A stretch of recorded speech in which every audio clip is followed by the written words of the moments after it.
tayo ngayon, pinaklet.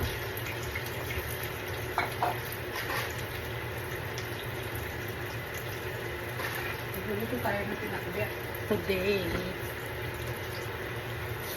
Ayan, nagpapa-brown na ako ng baboy. Pork. Pag baboy malaki. Pork meat. Prito ko yung talong kasi masarap pag nakaprito siya sa ihahalo sa pinaklit. Pero actually masarap din pakainin sa sausaw lang sa toyo at kalamansi, diba? Tapos meron ka pinilipong galunggong o kahit anong isda. Pero memories ko dito kasi pinilipong galunggong saka toyo kalamansi. Saka to.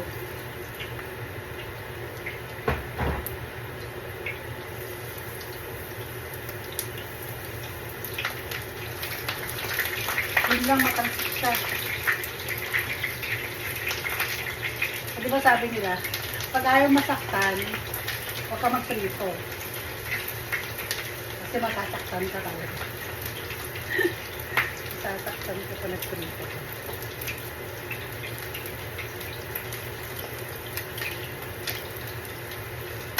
So, nagluluto pa. Kailangan matibay yung balat mo. Ang dami ko ng talsik. Dito pa lang, tatalsikan na ako sa yung pinapa-crispy ko itong baboy. Tapos syempre, set aside.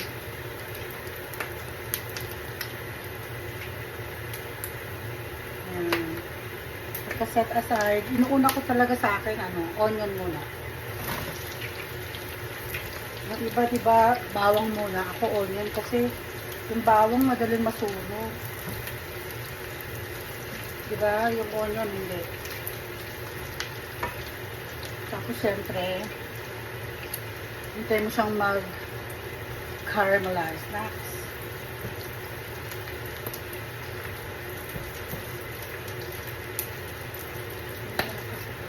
Namantika na yung stove ko.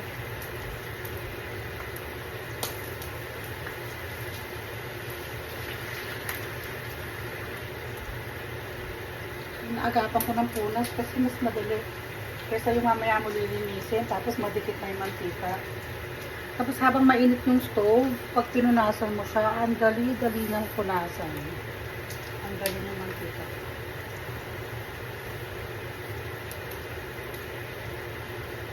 Sa mga nagluluto dyan, ganun din ba kayo? Kasi mas madali yung buhay ng mga nagluluto kasi ko pa naglilinis. Pag ginagapan mo, pinamuna tuyunan yung mantika. Pag talong talaga, malakas ang mantika eh. Malakas siyang magsip-sip ng oil.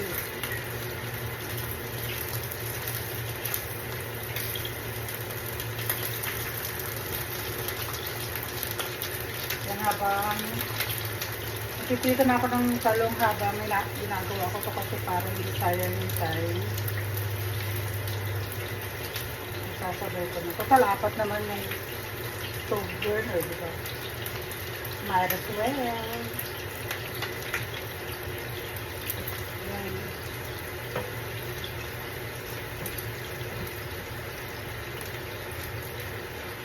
Yeah, pwede ko lang i-add yung garlic.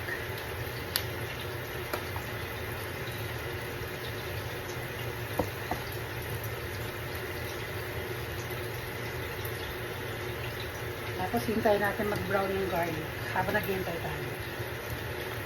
Ayan.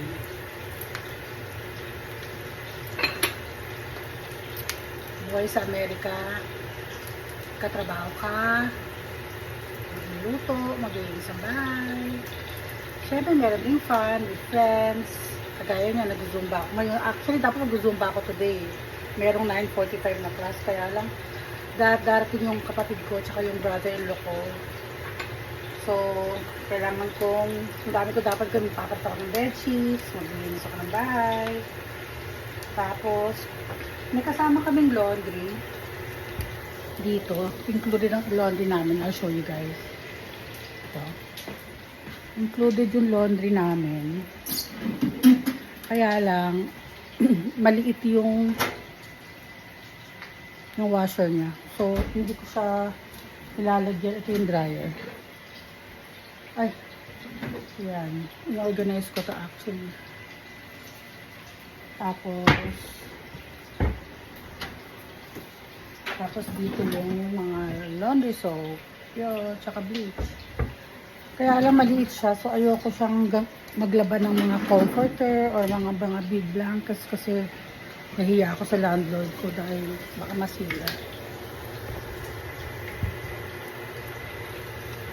Sa labas ko siya nalalaban pag mga malalaking laundry. Anyway, i-add ko na yung kamatis. Alam mo na yan, syempre. Sa nagigita ka, kamatis, sibuyas, bawang. Kaya halo ko na rin ito. Tapos sayangan ko na siyang maluto pa siya. Ano na nangyari sa talong ko?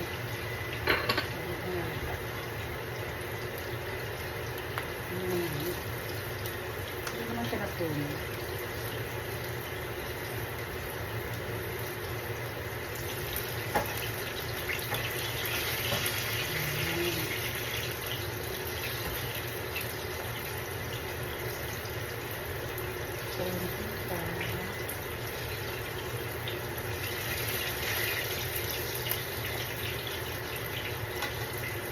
Paborito ko yan. Pinaritong talong. May isda. Tapos pag naluto na to, usually ako, ina-add ko na yung bagoong para mag-isa na siya.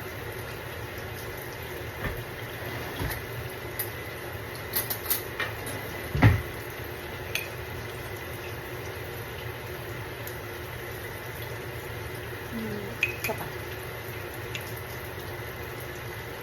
Sakat kasi ng bagoong.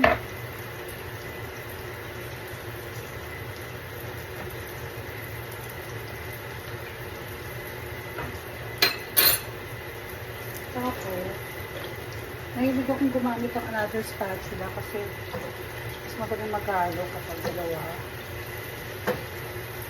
Mas na-i-incorporate ko siya ng even.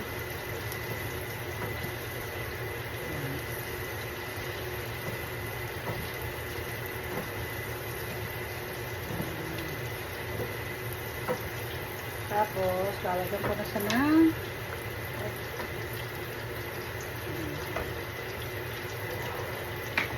lalagyan ko na siya guys ng dito yung paminta ko eh, sorry.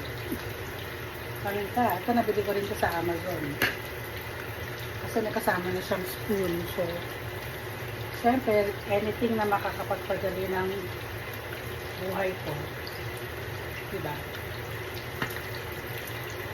Kesa yung bukas ka ng bukas ng bote tapos salin, open the bottle is closed, tapos minsan madumi yung kamay mo, diba? Naglalagay din pala ako dito lahat sa mga niluluto ko, yung chili flakes.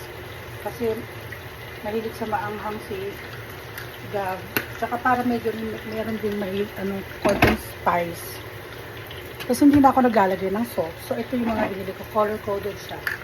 Chili flakes, salt, and pepper.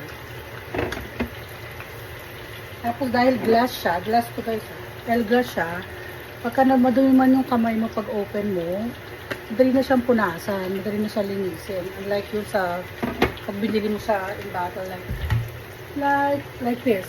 Diba? Pag gamit ka ng gamit dito, pag madumi yung kamay mo, nagmamantikaan siya, tapos pangit na natin yan dito. So, it's madali.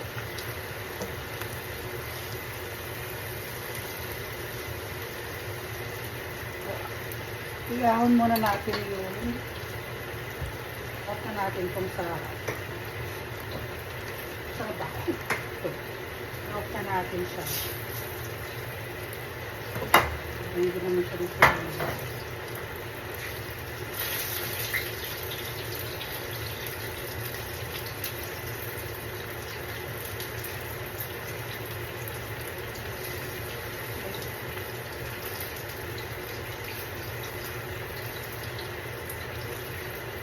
Yan, tsaka ako siya ihahalo sa pinakbet namin.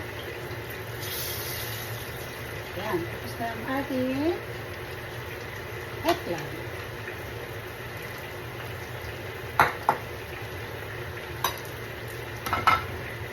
Anyway, naglalagay din pala ako ng, teka, sorry, minita kasi yung sugar ko eh. Oops. Naglalagay din ako ng konting sugar pag niluluto ako. Kasi para mabalance daw yung salt. Ito ko na natin. So, naglalagay ako ng konting sugar.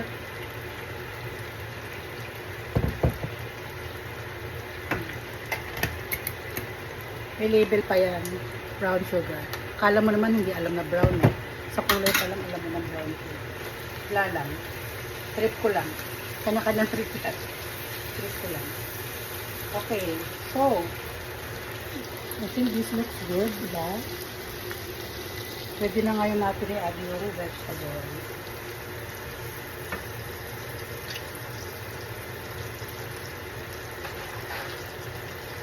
Sabay-sabay ko na.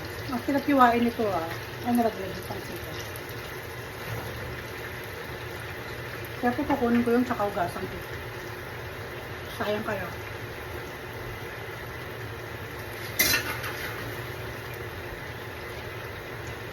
Taran! Ayan. So, ito yung kaya gumagamit ako ng another spatula. Kasi mas madali siya mag-mix. And again, like what I said, madali siya mag-incorporate sa mga ingredients. Madali siya mag-even yung mga ingredients. Yan.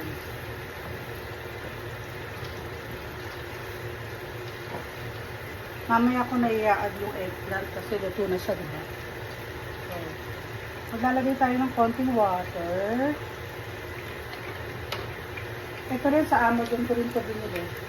Yung mga lagayan ko ng oil, glass din siya. So, madali din siya linisin. Hot water lang ang panlinis sa kanya. Tapos, syempre dito rin sa vinegar. Ayan o, nagpo-color ng vinegar o, napusti. Kaya kailangan ko na siya linisin. Ayan. Mga kitchen hacks. Kitchen hacks. Feeling. So, maglalagay na tayo ng tubig. Ayan, ba yun? Meron din nalaglag na. Sayang kaya yun. Saka tayo ng water.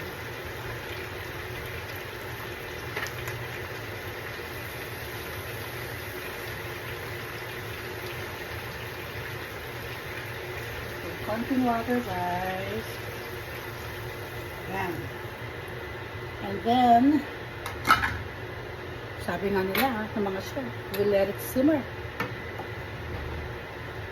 Ang pagsisimmer, pagkapakulo ang sikreto. Kailangan medyo matagal yung simmering kasi although huwag naman ma-overcook yung vegetables. Oh, my son is awake. He's awake. Say hi! Say hi! Hindi ka naman nakita. Kailangan hindi ma-overcook yung vegetables no kasi hindi masarap pag medyo mas masarap kung medyo crispy yung vegetable. Malutong-lutong pa siya. Diba? Tatakpan ko na yan.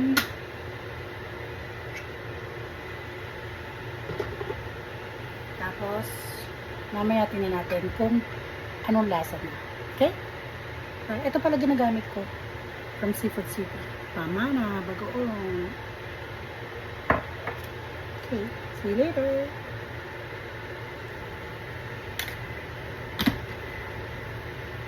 Marinate ako ng pork chop.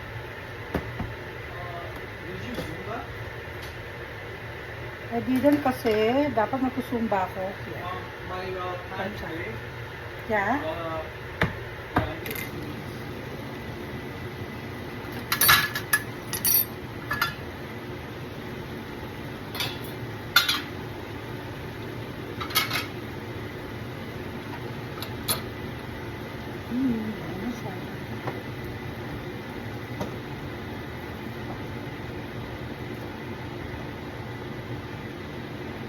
Siyempre, titikman natin.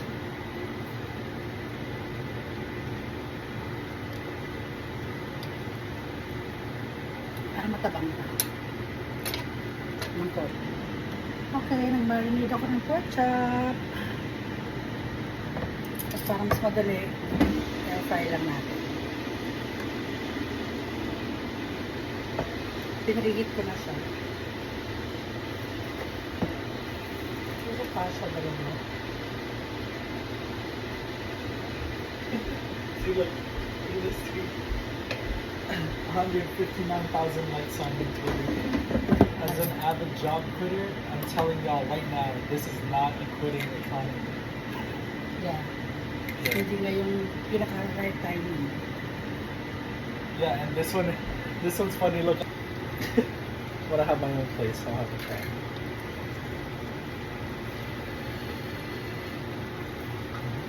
Ano lasa?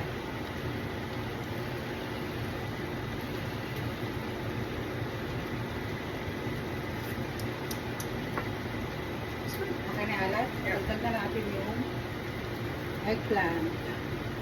Salagay ko na. Should I eat first before I leave? Wait, what Yeah. time are you leaving? Because I want to leave after.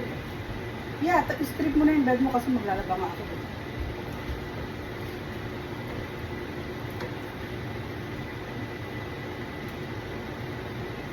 Tsaka pag ginamit mo to, mas pag nag-mix kayo ng vegetable, hindi siya masyado natutulog. So, very gentle lang. Parang tossing lang ng salad. Ganun. Anyways, I think it's done. It's done, guys.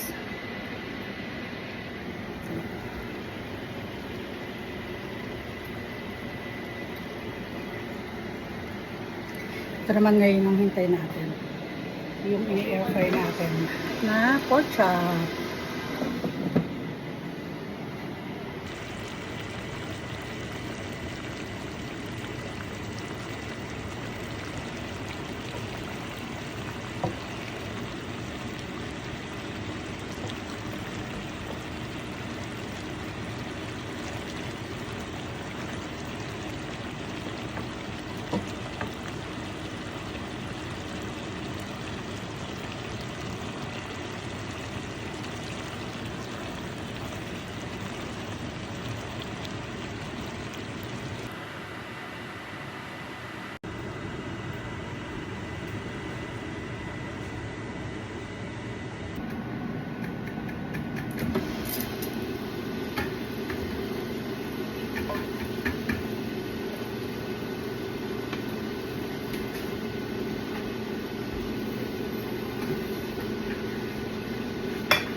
Medyo na burn. Pero baka masarap na.